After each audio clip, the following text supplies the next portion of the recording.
All coaches should be able to recognize the signs of heat illness and know the proper care. Please use the material presented here today, refer to this course throughout the season, and visit the Corey Stringer Institute if more information is needed. Heat exhaustion is a term for a medical condition for an athlete who cannot continue exercise in the heat. Heat exhaustion is caused by either a fluid or sodium loss. With less water in the body, it has less fluid for the heart to use to maintain activity level. To treat heat exhaustion, remove the athlete from activity and place him or her in a shaded or cool area while providing rehydration.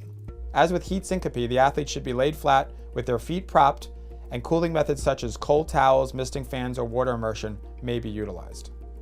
Heat exhaustion is a non-life-threatening condition, but needs to be acknowledged and treated correctly.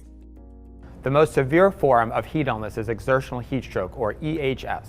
EHS is a medical emergency that requires immediate attention to prevent long-term issues or even death.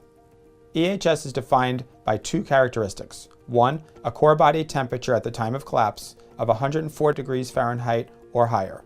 And second, central nervous system dysfunction. Central nervous system dysfunction can be anything as loss of consciousness, someone in a coma, convulsions, altered behavior, aggressive behavior, or anything that seems out of sorts for that individual. All of the risk factors we discussed can predispose an athlete to EHS and should be monitored by the coaching staff. When EHS is suspected, call 911 immediately, and after you call 911, begin immediate whole-body aggressive cooling on site.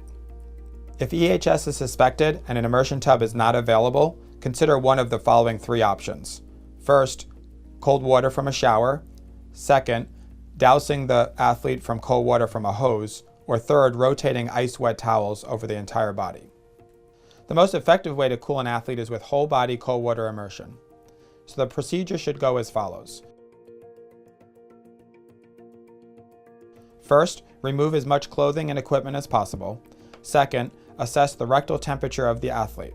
If heat stroke is suspected, you want to immerse the athlete up to chest level in a tub of ice and water. There are three important considerations to implement when utilizing cold water immersion.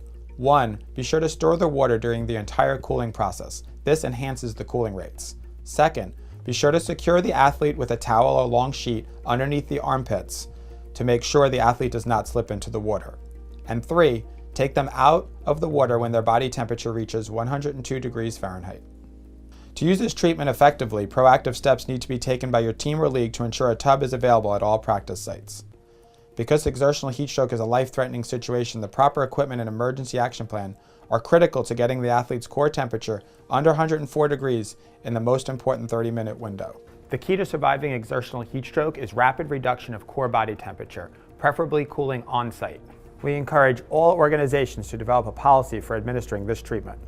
With proper information and quality planning, coaches can acclimatize their athletes, monitor external risk factors, and encourage proper hydration on the field and at home. For the Corey Stringer Institute at the University of Connecticut, I'm Dr. Douglas Casa. Thank you.